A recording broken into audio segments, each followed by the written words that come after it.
Janes Creek on the northern fringe of Mackay was chosen for an innovative whole-of-system approach to catchment improvement, bringing together land managers along the creek to improve water quality by reducing sediment, nutrients and pesticides.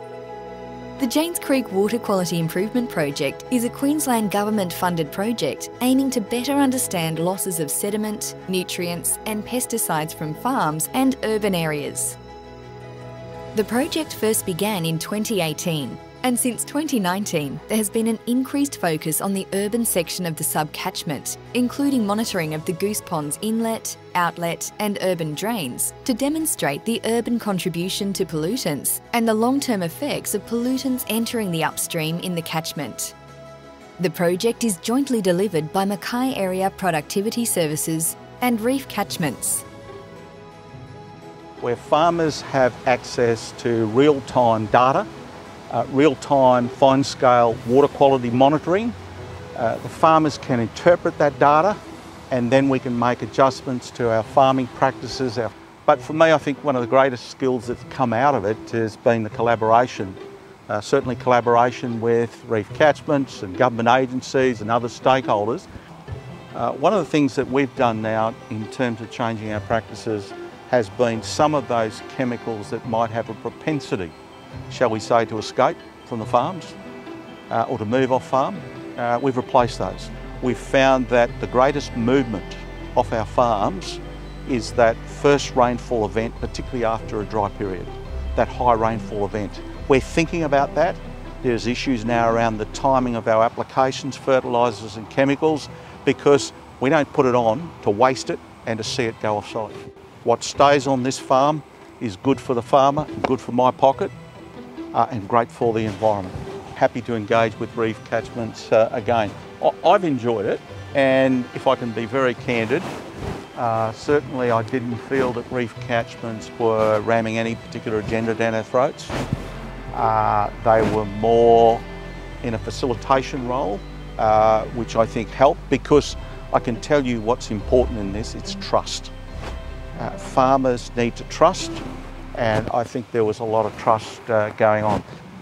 The economic driver and the environmental driver have lined up. That is that 50 or 60 years ago, best practice might have been rip, tear, bust with machinery and so forth.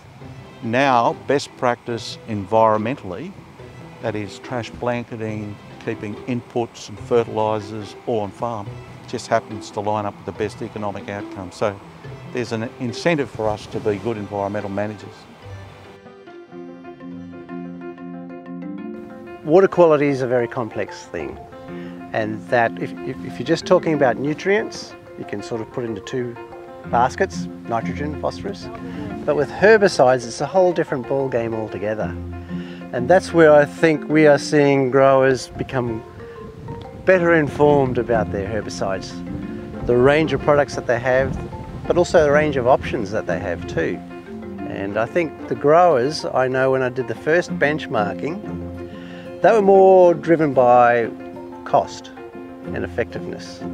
But now they're driven by an extra dimension, which is, will this product stay on my farm? Is it likely to go where I don't want it, which is into the water? So higher awareness, definitely higher awareness. I think most growers would put their hand up and say that by accident they have done things which impacted negatively on the environment. Now they're more aware and they're more prepared to take on board changes to avoid that happening again. I believe that these sort of projects are a great way to go forward in a defined catchment area with a group of growers who identify themselves within that catchment. It all makes sense. MAPS has been a partner in the whole program, and MAPS brings to the partnership a close connection, a relationship with the growers in general. But chemicals, yeah, we're real careful with it now. We've got everything calibrated good, and we only do what's necessary. We don't. The old days was different. Nothing was calibrated, and I know our parents, they knew nothing about chemicals, you know, whereas we used the correct rates, water rates, and all that sort of stuff, you know.